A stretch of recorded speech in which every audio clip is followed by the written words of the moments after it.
இப்போ நம்ம தேவையான எண்ணெய் ஊற்றிக்குவோம்.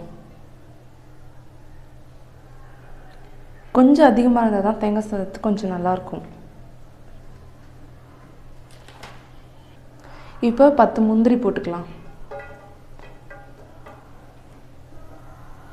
தேவையான கொஞ்சம் பச்சை கடலை பருப்பு,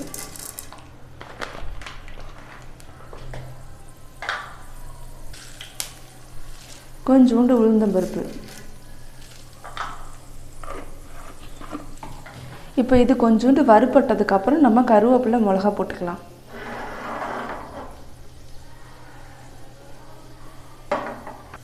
இப்போ இது நல்லா கொஞ்சம் பொன்னிறமாக வதங்கிடுச்சு. இப்போ தேவையான கருவேப்பிலை மிளகா போட்டுக்கலாம்.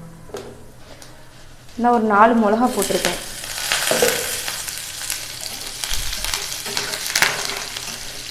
இப்போ இதை நல்லா வறுத்து விட்டுருவோம். இப்போ இது வறுந்துச்சு. இப்போ தேங்காய் போட்டுக்கலாம். நான் 2 மூடி தேங்காய் கீறி வச்சுருக்கேன்.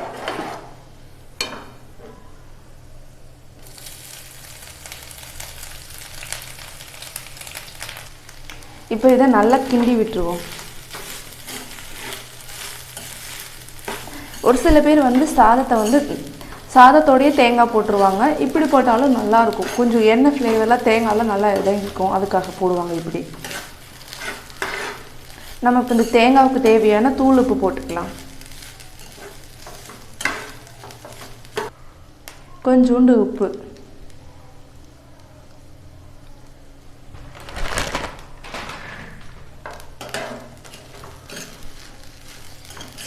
அந்த உப்பு எல்லா பக்கம் மிக்ஸ் ஆகிறதுக்கு நல்லா கிண்டி விட்டுருங்க.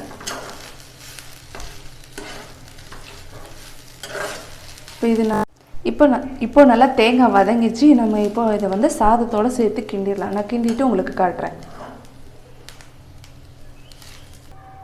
நான் சாதத்தை வடித்து வச்சுருக்கேன். பாருங்கள், நல்லா உதிரி உதிரியாக வருது பாருங்கள். நான் நல்லா வீட்டு அரிசி தான் நல்லா வடித்து வச்சுருக்கேன். இப்போ நம்ம இதை தேங்காய் போட்டு கிண்டிடலாம்.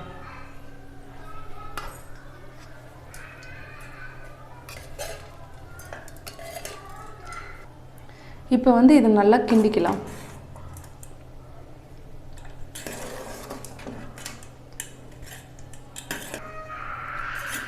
இப்போ நல்லா கிண்டியாச்சு. இங்கே பாருங்கள் எவ்வளோ சூப்பராக இருக்குது. நம்ம டிஃபன் ரெசிபி நம்ம இதை செஞ்சு கொடுத்தோம்னா நம்ம மதியம் போய் டிஃபன் ஓப்பன் பண்ணோன்னு சாதம் இப்படியே தான் இருக்கும். நம்மளுக்கு சூடாக போட்டு கொடுத்தோன்னா டிஃபன் பாக்ஸில் போட்டு கொடுத்தோன்னா நம்ம மதியம் ஓப்பன் பண்ணுறப்ப சாப்பாடு நல்லா கின்னுன்னு ஆயிரும். ஆனால் இப்படி செஞ்சோம்னா நல்லா இந்ததாக இருக்கும். நல்லா உதிரி உதிரியாகவும் அப்பயுமே இருக்கும்.